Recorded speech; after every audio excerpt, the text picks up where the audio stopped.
AP చర్యలు బేష్ రేవంత్ వల్లే Warangal smash అయిందంటున్నారు విపక్ష నేతలు. తుఫాన్తో ప్రజలు అల్లాడుతుంటే సీఎం రేవంత్ రెడ్డి పెళ్లిళ్లు పేరంటాలకు తిరుగుతున్నారని విమర్శలు గుప్పించారు బీజేపీ బీఆర్ఎస్ నేతలు. మరోవైపు తుఫాన్ ప్రభావిత ప్రాంతాల్లో పర్యటించిన ముఖ్యమంత్రి బాధితులకు భరోసా ఇచ్చారు.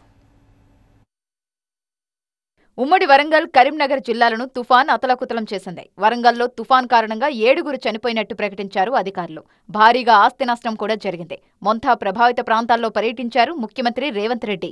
వరంగల్, హుస్నాబాద్లో ఏరియల్ సర్వే నిర్వహించారు. హన్మకొండలోని సమ్మయ్య నగర్, కాపువాడ ముంపు ప్రాంతాల్లో కలియతిరిగారు ముఖ్యమంత్రి. తుఫాన్ వల్ల జరిగిన నష్టాన్ని పరిశీలించారు. వరద బాధితులను పరామర్శించారు. బాధితులకు అండగా ఉంటామని హామీ ఇచ్చారు. పంట నష్టపరిహారం చెల్లిస్తామన్నారు. మనం రైతులకు పంట నష్టపరిహారం కూడా ఇవ్వాలనుకుంటున్నాం. తక్షణమే ఆ నీట మునిగిన పొలాలను ఇసుక మేటలు పేరుకున్న దగ్గర మనకు ఎన్ఆర్ఈజిఎస్లో స్పెషల్ ప్యాకేజెస్ ఉన్నాయి. ఆ ఇసుక మొత్తం తొలగించడానికి ఎకరాకు 10,000 కాదు, ఎకరాకు 1,00,000 కూడా మనము ఎన్ఆర్ఈజిఎస్లో తీసుకోవచ్చు. కాబట్టి ఎన్ఆర్ఈజిఎస్కు సంబంధించిన పంచాయతీరాజ్ వాళ్ళు కూడా మీరు తక్షణమే దాని మీద దృష్టి పెట్టి అంచనాలు వేసి ఆ ఇసుక మేటలు పేరుకున్న రైతులను ఆదుకోవడానికి కూడా దానికి కావాల్సిన అంచనాలు చేయండి. అదేవిధంగా ఇంట్లో మునిగిన వాళ్ళు, ఇంట్లో పోయిన వాళ్ళకు ప్రతి ఇంటికి మీరు అంచనా వేసి 15,000 రూపాయలు నష్టపరిహారం వాళ్ళకి ఇవ్వండి. చనిపోయిన వారి కుటుంబాలకు 5 లక్షల ఎక్స్గ్రేషియా ప్రకటించారు ముఖ్యమంత్రి.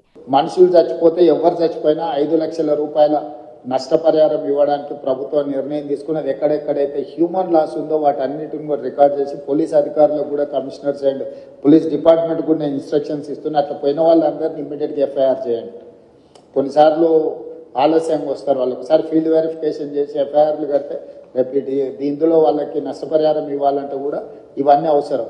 మీరు ప్రొసీజరల్ ల్యాప్సెస్ కూడా లేకుండా పోలీస్ అధికారులు కూడా వాళ్ళు ఎవరెవరు ఈ వరదలలో చనిపోయినరో తక్షణమే వాళ్ళ వివరాలను సేకరించి వెంబడే ఎఫ్ఐఆర్ కట్టి దానికి సంబంధించిన నివేదికలు ఇవ్వండి.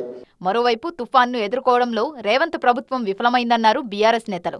ఏపీ ప్రభుత్వం ఎప్పటికప్పుడు మానిటరింగ్ చేస్తూ ప్రాణ నష్టాన్ని తగ్గిస్తే కాంగ్రెస్ ప్రభుత్వం కనీసం నష్ట నివారణ చర్యలు తీసుకోలేదని మండిపడ్డారు.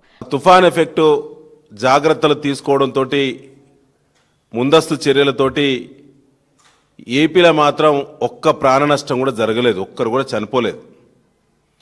కానీ మన తెలంగాణ ప్రభుత్వం మొద్దు నిద్ర వల్ల, ముందస్తు చర్యలు తీసుకోకపోవడం వల్ల ఇప్పటికి ప్రకటించబడినటువంటి మరణాలు 12. కానీ ఇంకా చాలామంది గల్లంతైనటువంటి వాళ్ళ ఆచూకీ దొరకటం లేదు.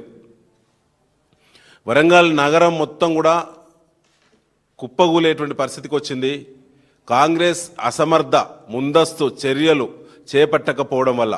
పక్క రాష్ట్రాన్ని చూసైనా రేవంత్ ప్రజల గురించి ఆలోచించడం నేర్చుకోవాలన్నారు బీజేపీ నేతలు. మొంతా తుఫాన్ రాష్ట్రాన్ని ముంచితే ముఖ్యమంత్రి పెళ్లిళ్లు, పేరంటాలు, సల్మాన్ ఖాన్తో మీటింగ్లు నిర్వహించారని ఫైర్ అయ్యారు. రేవంత్ రెడ్డిని పక్కన ఉన్నటువంటి ముఖ్యమంత్రి చంద్రబాబు నాయుడు చూసి కొంచెమన్నా నేర్చుకో.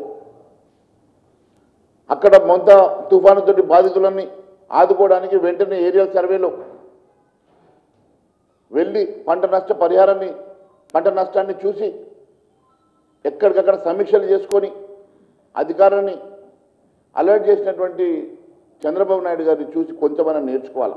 మీరు ఇప్పటి వరకు ఇంత పెద్ద ఎత్తున తుఫాన్ ప్రభావితం ఉంటే మీరేం పట్టనట్టుగా పెళ్లిళ్ళు పేరంటారనుకుంటా తిరుగుతున్నారు. బీఆర్ఎస్, బీజేపీ నేతలు బురద రాజకీయాలు మానుకోవాలన్నారు కాంగ్రెస్ నేతలు. తుఫానుపై ప్రభుత్వ అధికారులు ఎప్పటికప్పుడు మానిటరింగ్ చేశారన్నారు. ప్రకృతి విపత్తును కూడా రాజకీయం చేయడం తగదన్నారు.